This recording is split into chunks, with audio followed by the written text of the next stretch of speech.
Panssarivaunut kuuluvat erottamattomasti nykyaikaisen taistelukentän kuvaan. Ne taistelevat yhteistoiminnassa jalkaväen ja muiden aselajien kanssa. Siksi ne on opittava tuntemaan. Mutta ennen kaikkea ne on tunnettava siksi, että voimakkaimmatkin panssarihyökkäykset kyettäisiin torjumaan.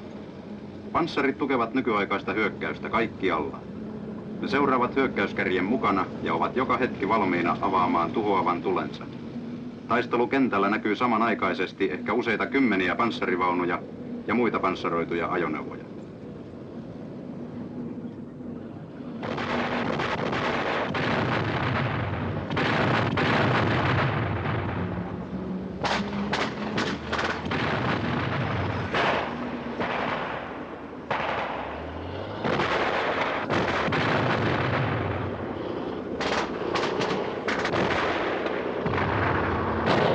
Panssarit ryntäävät puolustajan asemaa. Ne yrittävät murskata kaiken allensa ja murtaa myös taistelutahdon.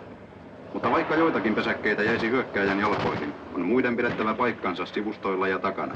Silloin voidaan voimakaskin panssarihyökkäys torjua kaikkien miesten yhteisin ponnistuksin.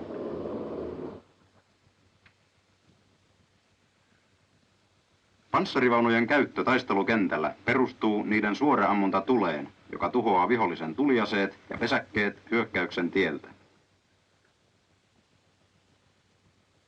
Sekä liikkeeseen, joka vie panssarivaunut sinne, missä niiden tulta tarvitaan.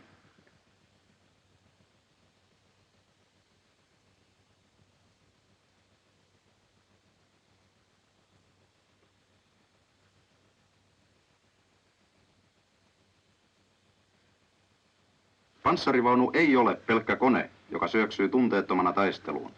Sen toiminta riippuu vaunun miehistä, heidän taidoistaan ja virheistään. Samoin se riippuu kaikista muista, jotka taistelevat yhteistoiminnassa vaunujen kanssa.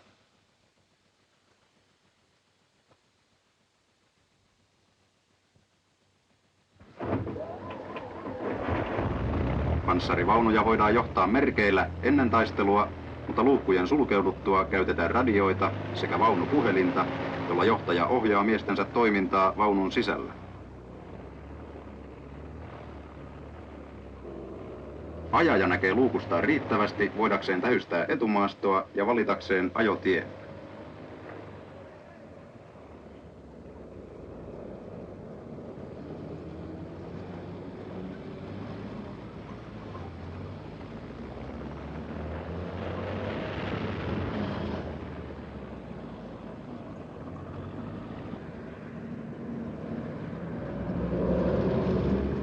Marssin aikana panssarivaunut voivat hyvin ajaa yhdessä jääkärien kanssa, jolloin molemmat suojaavat toisiaan. Mikäli vaunut ajavat yksin tai jalkaväki seuraa moottoriajoneuvoissa, kuten suurvaltain panssarijalkaväki kuljetusvaunuissaan, on marssinopeus huomattavasti suurempi.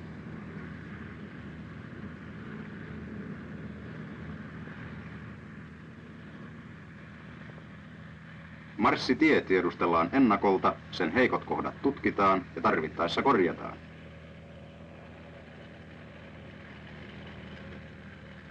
Tai sitten etsitään sopiva kiertotie.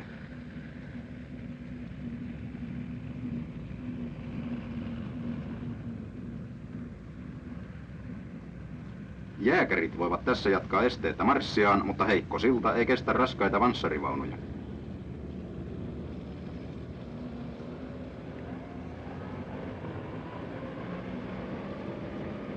Kun kahlaamo on huolella valittu ja opastus järjestetty, voi joen ylitys tapahtua ilman viivytyksiä.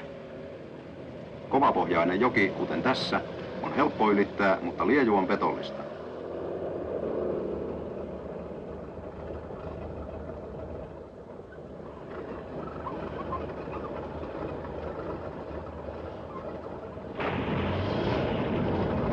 Vettä saa olla jopa 1,5 metriä, mutta sitä syvemmällä on käytettävä muita keinoja. Lauttoja tai kalustosiltoja tai esimerkiksi siltapanssarivaunuja, joita niitäkin on eräillä armeijoilla.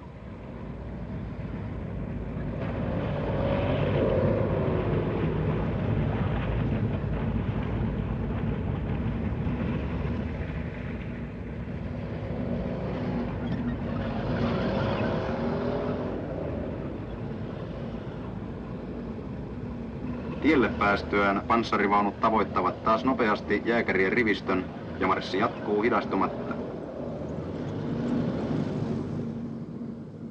Suojamiehet ovat marssin aikana vaunujen kannella, tähystävät ja antavat tarvittaessa merkkejä muille vaunuille tai jääkäreille.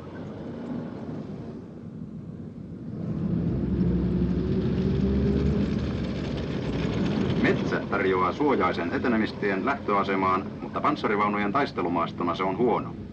Tykille ei ole riittävästi ampuma-alaa, näkyvyys on heikko ja panssarin tuhoajat voivat yllättää.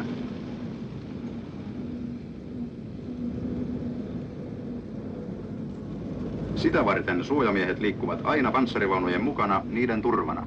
Heidän tehtävänsä on tutkia etumaasto ja sivustat riittävän laajalla alueella yllätysten estämiseksi. Samalla he valitsevat vaunuille helpoimman etenemistien ja opastavat niitä merkeillään vaikeissa paikoissa.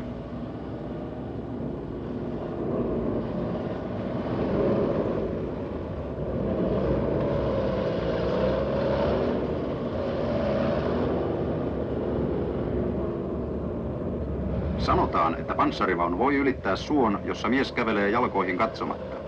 Suo on kuitenkin hyvin petollinen ja talvellakin se voi säilyä sulana vielä kauan maan jäädyttyä. Siksi panssarivaunut eivät mielellään mene suolle, jos se vain voidaan kiertää.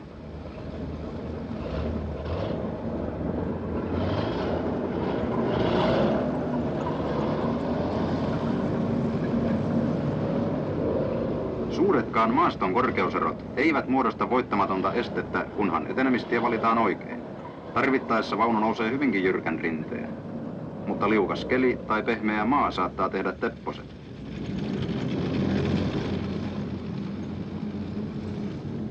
Myös kivikkoista maastoa panssarivaunu mieluiten välttää, koska liikkuminen siellä on hidasta ja kalustoa kuluttavaa. Se rasittaa kovasti jykevimpiäkin telaketjuja.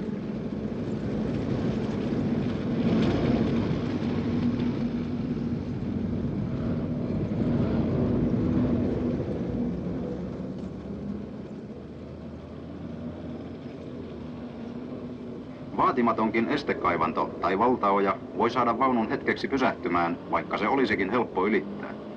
Tämä on torjuntamiesten hyvä muistaa tulenavausta suunnitellessaan.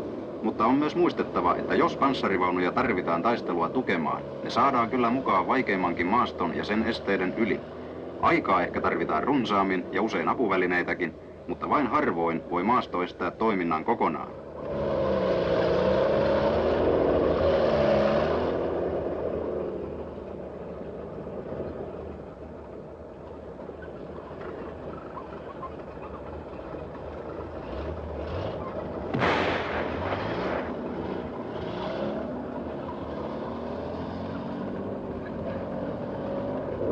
Panssarimiinat ovat tehokkaita hyökkäyksen hidastajia, jos niitä on runsaasti. Ne tekevät vaunut varovaisiksi ja pakottavat tarkoin tutkimaan etenemisuran.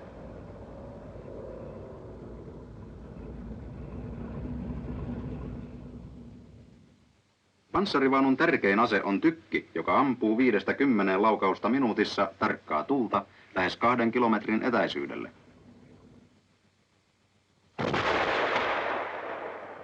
Lisäksi vaunussa on 1 tai 2 pikakivääriä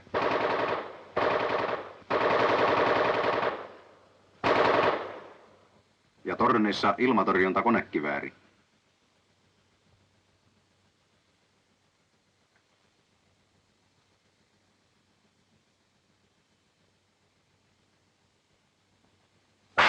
Joskus vaunu voi tarvita tällaisiakin lähipuolustuskeinoja.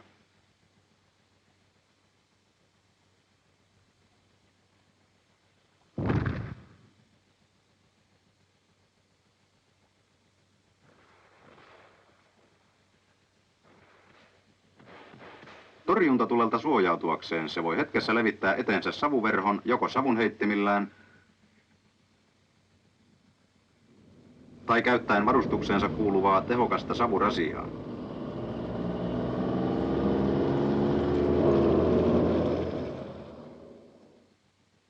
Osatakseen toimia oikein on vaunun miehistön tähystettävä valppaasti maastoa. Ajajan näkökenttä suuntautuu vaunun eteen.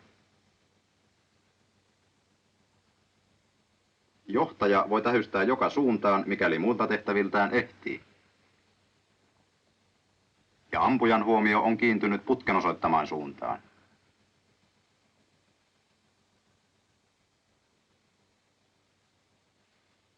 Vaunun johtajan tähystysvälineenä on voimakas periskooppi, jonka hän voi kääntää haluamaansa suuntaan.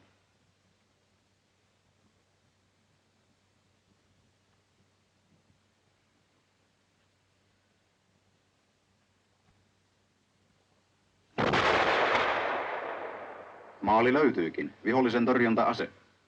Nopeasti torni käännetään kohti maalia. Ampuja suuntaa hetkessä.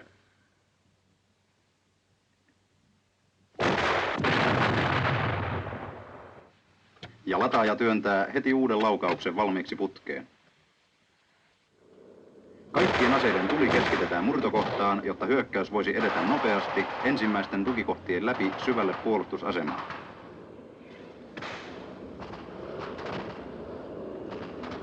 Liikkeestäkin voi ampua, mutta halutessaan tarkkaa tulta vaunu yleensä pysähtyy.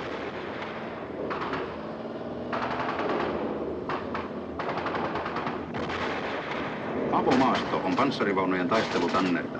Siellä niiden ominaisuudet, tuli ja liike, pääsevät parhaiten oikeuksiinsa.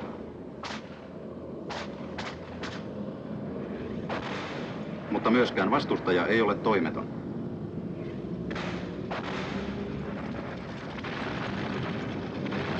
Kestääkö vaunun panssariteräs? Panssarointi on tarkoitettu suojaksi panssarintorjuntatulta ja sirpaleita vastaan. Se estää napalmpommin polttovaikutusta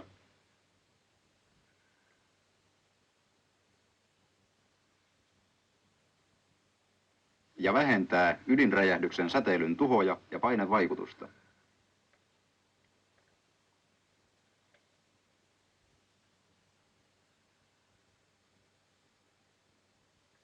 Panssarointi on vahvin ja viistoin etuosissa ja tornissa, jotka ovat eniten alttiina torjuntatulelle. Kohtisuoria panssarilevyjä on vaunussa hyvin vähän, koska sellainen on helppo puhkaista.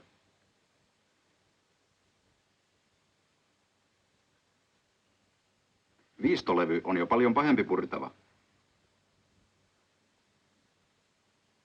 Kunnes vihdoin ammus voi peräti kimmota.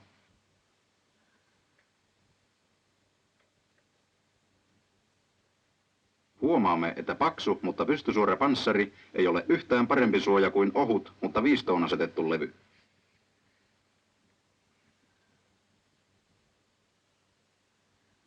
Ohuin panssari on vaunun pohjassa ja kannella sekä telaketjujen alueella kyljissä ja takaosissa, missä moottori sijaitsee. Näiden paljastamista torjuntatulelle vaunu aina välttää.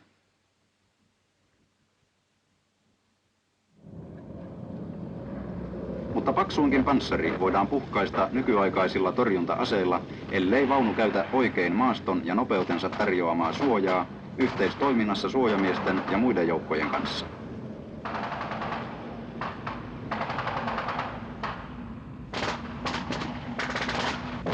Maali on havaittava, sitten vasta voidaan käyttää tehokkaasti aseita. Hyvistä tähystysvälineistä huolimatta vaunu ei näe yhtäaikaisesti koko taistelumaastoa. On hyvinkin tarpeellista, että kaikki avustavat vaunun miehistöä ilmoittamalla sille tärkeät havaintonsa.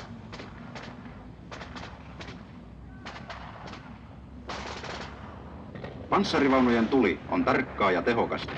Niiden tuki on erittäin arvokasta omien joukkojen toiminnalle, mutta vihollisen käyttämänä ne asettavat oman puolustuksemme kovalle koetukselle. Jokaisen on osallistuttava torjuntaan omilla aseillaan. Panssarintorjunta-aseilla ja miinoilla tuhotaan panssarivaunut, tykistön tulella sekä kivääreillä ja konepistooleilla niiden kanssa hyökkäävät miehet. Panssarin torjunta on kaikkien aseiden ja kaikkien aselajien yhteinen tehtävä.